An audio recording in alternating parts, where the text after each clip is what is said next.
Hi, I'm Alan Muscat, Don't Taste Like Home, and I'm at an undisclosed suburban location in Asheville, and I'm going to take you along on a home inventory, also known as What's Edible in My Yard service. And we have a guarantee on our tours that if you have to walk 20 feet to find an edible, you get your money back. So I don't have to walk any feet, and I can already see several. And this is not staged. I have not looked around, but I immediately see over here some violets, and I also see a type of wild strawberry that I'll talk about in a minute. Here's the violets flowering, and here's the violet leaf that's even easier to see. And if you get this service, this is what we do. We mark it for you so that you can look it up and look at pictures of it online, or you could pay a little extra and we have a little info packet with pictures and how to use it. And normally I would write the name on there and I would mark it on a little map. And I'm not going to make you wait while I do those things. I'll let you see the fun part, which is the plants. And that hopefully will be enough for you or your kids to have a little scavenger hunt afterwards and find the edibles. Because I would write the number and the plant and I would put that on a list and on a map, and you would use that to look around. So what else did I mention? This is a strawberry, and here is the berry, just starting out. Now, if you've had this before, you probably remember it by how unmemorable it is. It actually has no flavor.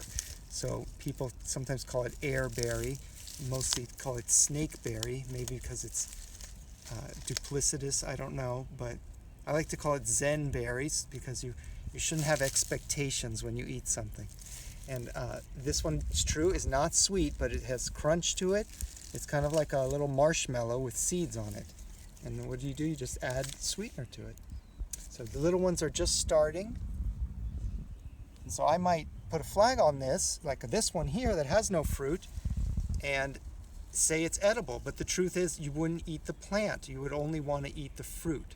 So just because I mark something as edible doesn't mean the whole thing is.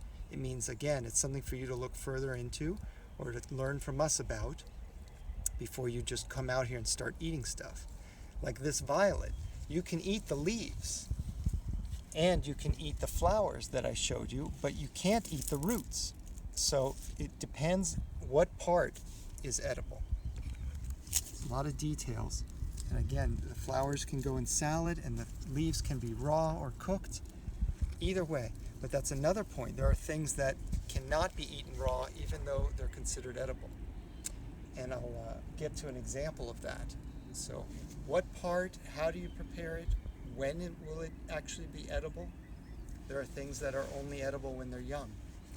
And this might sound overwhelming, but it's just like driving a car. It's really easy now that you know how to do it, if you do. But when you first learned it, it seemed overwhelming. Let's see what else is in the yard.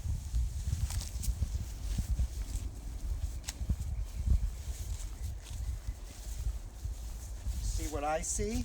This stands out. Obviously this person doesn't mind this being here, but I've been in places where they rip out this as much as they can.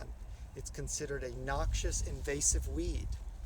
And if you were on a tour with me, I'd have you taste this leaf and tell me what it tastes like. And hopefully you would say, a little like garlic and a little like mustard, because this is called garlic mustard.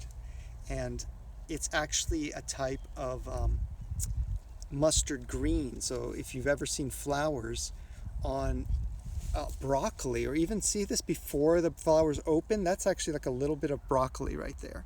So broccoli is also in the mustard family, and it tastes like arugula. Okay, but it's a little more bitter, and my favorite part is the seeds. And here's another case where the seeds aren't ready yet, but fortunately with this plant it's all edible. And these stems might be tough, but they're not poisonous. And that's garlic mustard. So I would put a flag on that, and I'll go ahead and do it. And normally I'd mark it on the treasure map. leave that there for now, and I'll come back around after and mark it. What else? What else? Point. Thanks for pointing. This looks to me like goldenrod. And am I right? Goldenrod is not in our top edibles. You can make tea from it. You may remember the yellow flowers. If you've heard of goldenrod, you probably hate it because people blame their allergies on it, but it's actually other plants. It's probably not goldenrod that's giving you allergies. And but you can make tea from it. I don't believe it's poisonous. I don't know everything, believe it or not. But normally I wouldn't eat it. It doesn't taste so good as leaves. So again, there's a plant that you use in a certain way. And it's another thing, I was wanting to show you the flowers, and you say, oh yeah, goldenrod has yellow flowers. Well, look at that flower right there. There's a yellow flower, and it looks like it's coming out of there. But not if you look more closely. It's not. It's coming from somewhere else. So, when you're foraging, you got to be real careful. That's why we put a piece of tape around the plant and not just plant a flag, because then you could get confused as to what we're showing you. See, I studied philosophy in college, and they say it's only good for two things, law and philosophy, teaching philosophy, but it's also good for teaching foraging, because you learn to be really precise. Because they say everything is edible once. Get it? Yeah, I can hear you laughing. Here is the example I wanted to show you. I'm so glad it's here. Look at this really vibrant plant, one of the #1 edibles in Southern history. So we're in Asheville right now, and it's poke. So you may have heard the Elvis version of Poke Salad Annie, Gator got your granny. You can YouTube, look it up. But you would eat this, probably not anymore. So this is one that when it's younger, maybe half this size, is when you would eat it.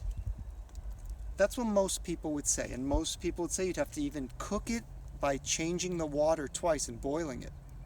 Throwing the water out like with pasta, but like changing it, boiling it again. Is it worth it? Ask Elvis. I don't care for it personally, but I would label that as edible. And all right, just so you see how it goes, you know the drill. We're going to put an edible tape on there, and still, it doesn't mean you're just going to walk up and grab a bite. Or don't make me tell that joke again. Once is enough. Oh, what else is in this yard? This blessed yard. Here's something. Does this look familiar? I thought so. Well, this looks like chives, I hope. But, you can only see and hear through the video. But when you forage, you use all your senses. And the best way to know is to taste this. And if you taste or even smell it, you will smell oniony. And it's important because if you're watching this out west in the United States, there are things that look just like this that are deadly. They don't have that smell. So you have to use all your senses. Just like a dog, if you offer them something to food, they don't just look at it, they smell it. And you could use that little data bank too. For onion grass, if I pulled this up, you would see a bulb. Let me try to do it. I bet this homeowner is not going to hate me. Good luck. Doesn't that look familiar? It's like a little chive. That's what it is. It's a wild onion, or sometimes wild garlic, and I'll show you why it's called that. What does that look like? Like a little garlic clove, right? So garlic grass, onion grass, lawnmower weed, because you run it over and then you smell it. All those things, all names for this, really great in the spring. If you know scapes, there's the little scapes coming out. Later, it'll have little seeds that look, again, like tiny little garlic cloves. And we like to make onion salt with it. So you chop it up or grind it with the salt, and it dries, just like the onion salt that you've gotten. We use it all year. I can't flag it anymore, but I can eat it. Let's keep going. Let's head to the woods and see if there's anything there. Hey, pop quiz. Recognize this? You see it? If I flagged something that looked kind of like this, right? You see those white flowers? But there's two things strange about this. The leaves are all crinkly. You see that? It might be garlic mustard, okay? But that's for me to know and you to find out. And you can't find out the hard way. So what's the best way to find out if you're not sure? It's real easy. It has one word with 3 letters. It's not try. It's not run or die. The other ones I've heard. My favorite is 911. Eat is not one either. No, the answer is ask. So if you're not sure, find somebody where you live who knows these things and ask them. That's the best way. Sending us a picture is not the best way. Because if you were to send a picture of that other one back there, I would say, yeah, that's garlic mustard. And then say you come over here and you eat this one. Well, in this case it is. And you'd be in luck. But why are these leaves all crinkled? Maybe the person who lives here sprayed it with Roundup, right? You don't want to eat that if that's why it's all crinkled like this. So even if something's edible, it may be contaminated. It's a reason to be careful. And I can't tell you that from looking at a picture. So lots of things to consider when you're foraging. But yes, I would tape that, and that's just the start of learning. Right this way.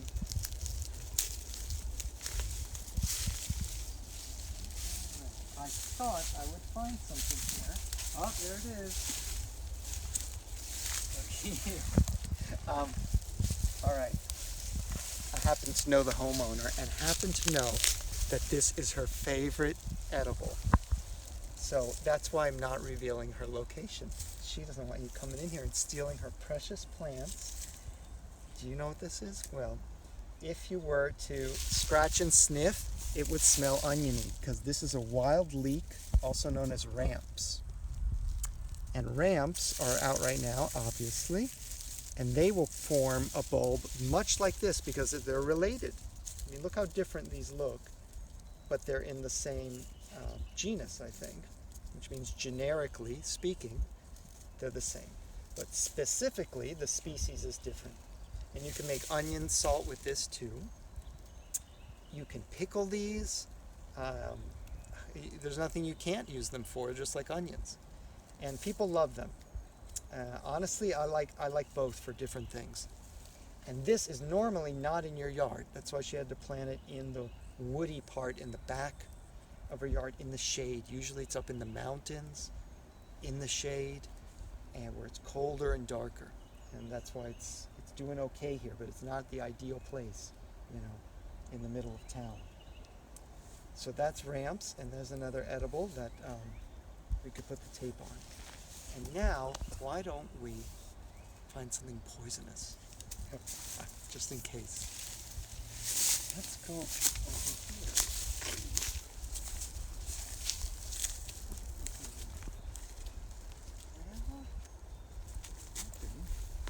For something really nasty. All right, how about this? Does this look familiar? You might meet this the hard way if you run through it. You see it's spiky leaves. This is a holly bush, not something you would eat. Although there are types of holly that you can get caffeine from. It's not this one. So again, if I say, oh yeah, holly is edible, well, you would ask me which holly. That's a generic thing to say. And I would have to be specific. Which species of holly is this? I don't know, but the genus is enough for me. So I'm going to put this obvious sign, peligro, danger tape on this one. And you might ask me, well, why even bother telling you what's poisonous? Because, if you have kids, they might be tempted. You'd think, oh, they'll just go around and start eating everything. That's not my experience. Kids are smarter than that. But this does come out with berries later, and if they ask you, since you're their parent, you're supposed to know everything. Now you know. You can tell them. not everything is edible in the woods. And if that sounds too dangerous, not everything is edible in the store either. If you run in the store and just like grab anything off the shelf and eat it, like a bottle of bleach or, so hopefully you're thinking that this is not too scary, not too difficult. This looks like Rose of Sharon. I wonder. It sure is. I've gotten confirmation from our camera person. See, because even I have to ask sometimes when I'm not sure. And Rose of Sharon is related to okra and marshmallow, which is a real plant. And marshmallows are like gooey and puffy. Well, if you chew on these leaves, they're kind of gooey, just like okra is gooey. That's why they're all related. You can eat these, but mostly we like to eat the flowers. So this is another one I put a tape on, and it would mean you'd probably want to wait for the flowers. Not everyone enjoys the leaves. If I had to survive in this yard, maybe I would eat them. But I have a feeling we might have tastier things down here. Something tells me. Someone tells me. This? It is. Well, they're growing veggies. Oh, wow. Huh. Look at that. I didn't know this was here either. Do you believe me? Well, okay. This is a fun one because, okay, see these leaves are just starting? One time I had to find this in the winter because I had a TV show come and they wanted to say, well, show us stuff. And it was like January. So I thought, okay, I'll dig roots. But I had to know which tree's roots do I want. And I've always identified this by the leaves. And they're not quite out yet for you to see the cool shapes of the leaves. Because here's one, you can just begin to see a little bit of a notch there. But sometimes they're like a hand with 3 fingers, like a dinosaur foot. And sometimes they have like a hand mitten, and sometimes they're just like most of these, just a round lobe. And that's called sassafras. You've already heard sassafras, that makes root beer. And so it's the root we normally want from this. And I'm not going to dig hers up, but trust me, it smells fantastic. It's my favorite smell in the woods. Now I could scratch and sniff the bark, and it doesn't smell like root beer. It smells like bubble gum, or like Fruit Loop cereal. Yeah, or if you're more nature-oriented, lemons. All similar smells. And I get that smell. But I learned for that TV show to just walk through the woods and be able to tell. So if you look at this, it starts rough and brown, and then look what happens. It turns green and knobby. Look at that brown kind of dots on it. That's actually kind of unusual for a shrub. There are shrubs that are green, but they're not also rough and then dotty like that. And after a while, you don't even think about it. You just glance at it. Just like you don't think, oh, that person has brown hair and glasses, and is a little bit chubby. Oh, it's my father. Like, you don't think about it. You just get used to seeing the same thing over and over. It's called the gestalt of it. So after one video watching, you're not going to be an expert from this. Even after watching 100 videos, you need to get out and meet these things and get to know them in real life. So this is a great one, sassafras. Also the source of something called ecstasy. And for the kids out there, you can ask your parents what that is, also known as MDMA. All right. Here's a funny one. Gardeners out there might appreciate this. If I'm not mistaken, this is a leek, which probably arrived here by accident. And how am I going to be sure? I'm going to smell it. You never know what you're going to find. And this apparently, yeah, smells like leeks. Arrived here on its own. Gosh, I could show you so many things, but normally we only show 12 to 20 things, and I could find that so quickly in most yards because there's more wild food in suburbia than in the woods, and even more than in a city. And the city has more wild foods than the woods, but your backyard has the most because it's sunny and weedy. You know that. Most weeds Don't quote me on this. Most weeds are edible. Here's an exception. This one is not. Don't look too closely. I'm not sure what it is. All right, next. Crane spell. What's that? Crane spell. Geranium. Oh, yeah, I thought so. See? There you go. You have to keep your humility. Doesn't smell geranium-y.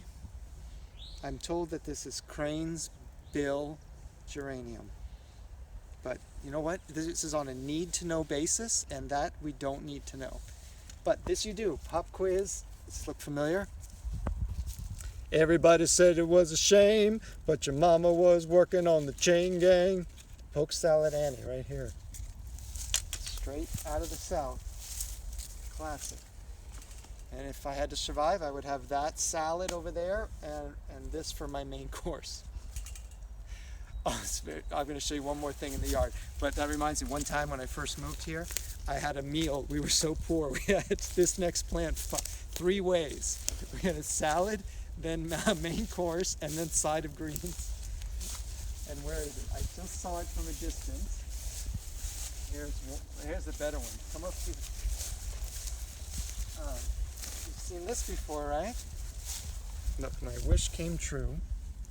So all 3 stages: leaves, flower, and seed in one place. Wonderful. And here's the shape, like teeth, right? So dent of the lion is dandelion in French, right? And wonderful. So you can make wine from this flower. I have even recently learned to use the seeds. You just pop them off. Looks like a little bit early. There's the seed.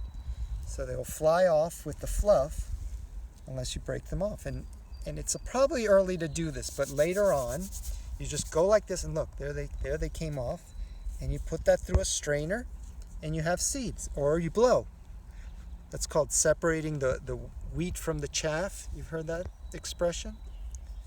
There it goes. So there's your seed. Now, seeds have a whole different set of nutrients as anything else. You know, nuts and seeds, they might have proteins and fats that if you had to survive, right, and you weren't going to hunt, you would get those even fats from your nuts and seeds. And here we are in spring, and you can even get seeds. You would think, oh, you have to wait till the fall for nuts, but you don't. You can't go nuts, I guess. You can get seedy. Sort of a joke. Okay. And this is my favorite part. Most people don't eat. This is the stem of the flower. And it's, here, I will prove to you that it is hollow. See, so you could use this like a straw, and sometimes it's really long, and it's a fun straw. Except the drink will hopefully be bitter, because so is this. I don't know if it makes your drink bitter. But I don't mind. I like bitter, and bitter is good for me. So you can eat these things straight, or like I said, you can chop it up with some egg and flour. You make pancakes. Probably wouldn't do it with this, which is too bitter, but the flour is not that bitter. You can make dandelion pancakes or fritters, same thing. Boys, how much have you been counting? I think we may have hit a dozen already. Anything else, camera person? There's a lot more to eat in this yard. Yeah. Well, it might be enough. So what else is in my bag of tricks? Just so you know, let's say I see something in it and it'd be too hard to find, then I'll use this tape. I'll tape it up, say over here on this tree. I want to show you goldenrod, and you know, we are way back in the back. I'll put some of this tape on the tree to point down to the goldenrod that it might be harder to find if I just put tape around it. That's what we just came up with in this age of, what are we calling it? Shelter in placeness, that we think people will appreciate this service to someday let you eat right out of your yard and not have to go shopping. And keep your social distance, and hopefully not feel as lonely, because your friends don't have to be human. When I see these things, I feel like I have company. I like to say it's time to eat the neighbors. And this is why we're called No Taste Like Home, because here we are at home, and you feel at home when you're surrounded by friends and family. And that's how this feels to me. That, wow, I can feed myself even if the store closed. So I feel at home here. And we hope that soon you will too. Whether we help you or you find help wherever you are, I encourage you to do that. Thanks for joining me. See you soon.